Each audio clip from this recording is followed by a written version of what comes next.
Hello viewers! Welcome do my channel before the time. இன்னைக்கு இந்த வீடியோல பீர்க்கங்காய், கடலைப்பருப்பு சேர்த்து ஒரு கூட்டு செய்ய போறோம். சப்ஸ்கிரைப் பண்ணாதவங்க சப்ஸ்கிரைப் பண்ணிக்கோங்க. ஸோ என்னெல்லாம் இதுக்கு தேவை அப்படின்ற மாரி பார்க்கலாம் நம்ம. பீர்க்கங்காய்,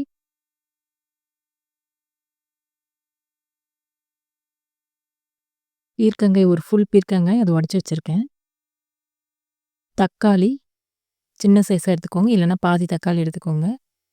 வெங்காயம் நம்ம அதிகமாவே சேர்க்கணும். ஒரு பவுல் ஃபுல்லா சின்ன வெங்காயம் ஆஃபா கட் பண்ணி வச்சுக்கோங்க. கருவேப்பிலை, கடலைப்பருப்பு ஊற வச்சிருக்கேன். அத நம்ம வேக வைக்கணும். சரிங்களா? கடுகு, கொத்தமல்லி, தேங்காய், காஞ்ச மிளகாய், சீரகம். இது நம்ம ஒண்ணும் பாதியுமா கொஞ்சம் கொர கொரப்பா அரைச்சு எடுத்துக்கணும்.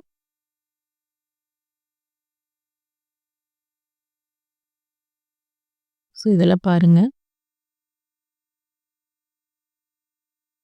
இவ்வளோ பொரு தான் நமக்கு தேவைப்படும். பீர்க்கங்காய் வந்து மேல் தோல சீவிட்டு பொடியா நறுக்கி வச்சிருக்கேன். அதுமாரி தேங்காய், காஞ்ச மிளகாய், சீரகம் இத வந்து அரைச்சு வச்சிருக்கேன்.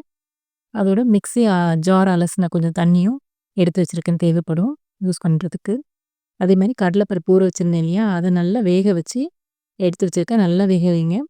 குழையக்கூடாது. அதே டைம்ல நல்லா வெந்திருக்கணும். பேன்ல கொஞ்சம் எண்ணெய சுடு பண்ணி, அதில நம்ம இப்போ கடுகு சேர்த்துக்கலாம். கடுகு வந்து நல்லா பொரியணும். பொரியிற அளவு கொஞ்சம் வெயிட் பண்ணி, நல்லா பொரிய விடுங்க. சின்ன வெங்காயம் வந்து ஒரு பவுல் ஃபுல்லா எவ்வளோ சின்ன வெங்காயம் சேர்க்குறோமோ, அந்த அளவுக்கு டேஸ்ட் நல்லாயிருக்கும். சின்ன வெங்காயம் சேர்த்து நல்ல கண்ணாடி பதம் வர வரைக்கும் வேகட்டும். அதோட கருவேப்பிலை சேர்த்துக்கலாம். கலந்து விடுங்க நல்லா. ஓரளவு குக் ஆயிடுச்சு. இதோட நம்ம கட் பண்ணி வச்சிருக்க பீர்க்கங்காய சேர்க்குறோம். பீர்க்கங்காய் பொறுத்த வரைக்கும் அது ஈஸியா சீக்கிரமா அதாவது ஈஸியா வெந்துரும். அதனால முதல்ல எண்ணெயில வதங்கட்டும். எண்ணெயிலேயே வந்து 3/4 அளவுக்கு நல்லா வெந்துரும். ஸோ எண்ணெயிலேயே நல்லா வதங்கட்டும். இப்போ மஞ்சள் தூள், உப்புத்தூள் இத சேர்த்துக்கலாம்.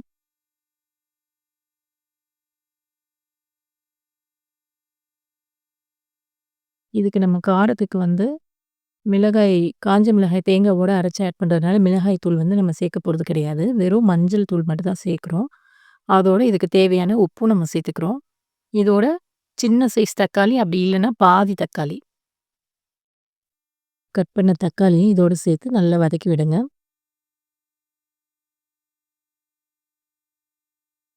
நல்லா வதங்கட்டும்.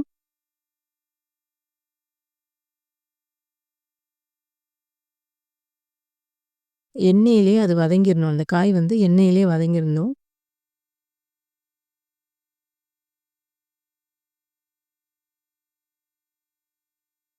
ஓகே ஓரளவு நல்லா வதங்கி வந்துருச்சு.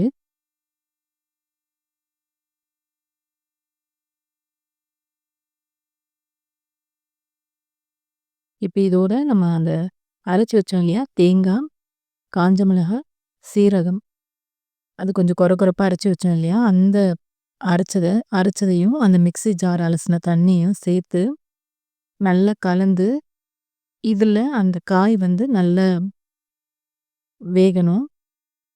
ஸோ அந்த தேங்காய் சேர்க்கும்போது அந்த சீரகத்தோட பச்சை வாசனை போற அளவுக்கு கொஞ்சம் இத நல்லா மிக்ஸ் பண்ணி விட்டு வேக விடுங்க. சீரகத்தோட பச்சை வாசனை நல்லா குறைஞ்சு வரட்டும். நல்லா கலந்து விடலாம். நல்லா வேகட்டும்.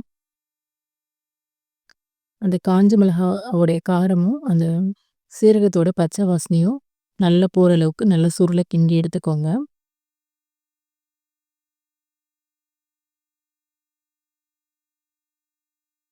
பீர்க்கங்காய் வந்து ஈஸியா வெந்துரும். அது ஆல்மோஸ்ட் வந்து வெந்துருச்சு. ஸோ அந்த பச்சை வாசனை போறதுக்காக நம்ம நல்லா கிளறி விடுறோம் இப்போ. தக்காளி வந்து ரொம்ப ஆட் பண்ணக்கூடாது. தக்காளி ஒரு சின்ன சைஸ் மட்டும் ஆட் பண்ணிக்கோங்க. இதோட நல்லா வேக வச்சிருக்க கடலை பருப்பு ஆட் பண்ணுறோம். கடலை பருப்பு வந்து முழுசா இருக்கணும். அதே டைமில் நல்லா வெந்திருக்கணும். கை வச்சு அமுக்குனா நல்லா மசியணும். அந்த அளவுக்கு வேகணும். அதை இதோட சேர்த்து இந்த கடலை பருப்பும் காயும் ஒன்னோட ஒன்று கலக்கணும். அதுக்காக கொஞ்சம் தண்ணி நம்ம சேர்த்துக்கலாம். கொஞ்சம் நல்லா தண்ணி சேர்த்து நல்லா மிக்ஸ் பண்ணிட்டு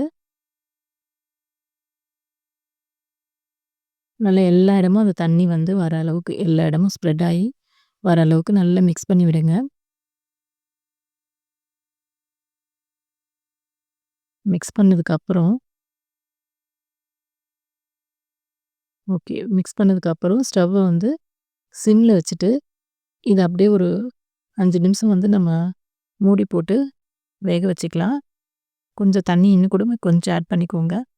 ஏன்னா மூடி போட்டு நம்ம வேக வைக்கும்போது கீழே பிடிக்காம இருக்கிறதுக்காக கொஞ்சம் தண்ணி ஆட் பண்ணியிருக்கேன்.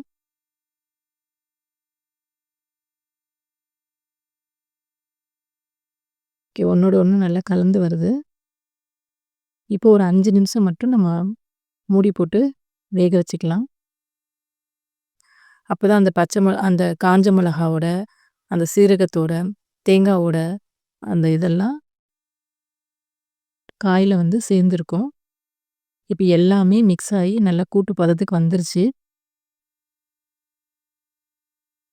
அந்த சின்ன வெங்காயம்லாம் பாருங்க, கறியில அதே டைம்ல நல்லா வெந்திருக்கு.